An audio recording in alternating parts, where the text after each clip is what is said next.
गौरव हिमालय के पास के छोटे से गांव में रहता था।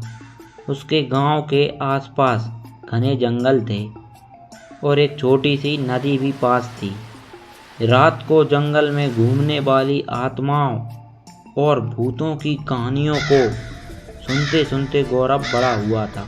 एक दिन गौरव के दोस्तों ने उसे गांव की सीमा के बाहर एक पुराने सुनसान घर पर जाने के लिए उकसाया। उनके दोस्त ने कहा कि उस घर में कई साल पहले एक मौत हो गई थी। एक महिला की भूत घूमती है वहाँ। उसने अपने दोस्तों की बात मान ली और घर में जाने के लिए राजी हो गया। जब गौरव घर के पास पहुँचा तब उसे बहुत ठंड लग रही थी। घर बिखरा हुआ था जिसमें टूटी हुई खिड़कियाँ थीं और एक दरवाज़ा था जो खोलने पर जोर से आवाज़ करता था। गौरव ने दरवाज़ा खोला और घर में दाखिल हुआ। घर के अंदर का माहौल बाहर के जैसा भयानक था। छत से ज्वाले लटक रहे थे और हर कदम पर कुछ ना कुछ सामान बिखरा पड़ा था। अचानक गौरव के ऊपर एक आवाज़ सुनाई दी। उसे लगा कि आसपास कोई चल रहा है। गौरव हिम्मत करके ऊपर गया और देखा लंबी बाल वाली एक औरत सफ़ेद साड़ी में उसके ओर आ रही है।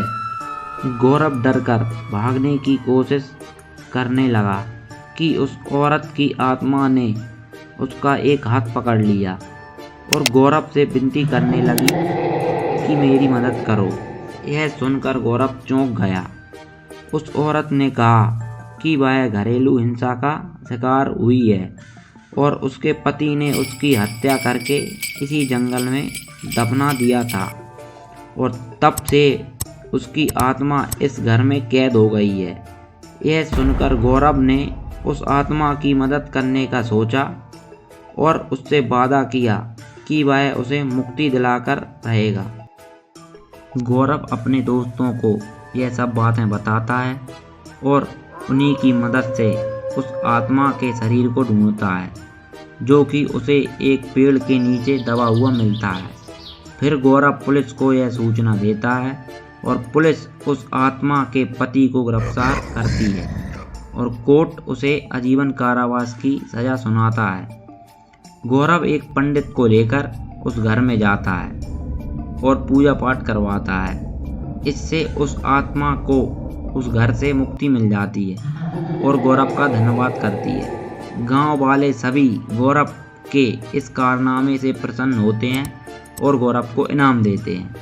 उस दिन से गौरव को भूतों और आत्माओं से डर लगना बंद हो जाता है।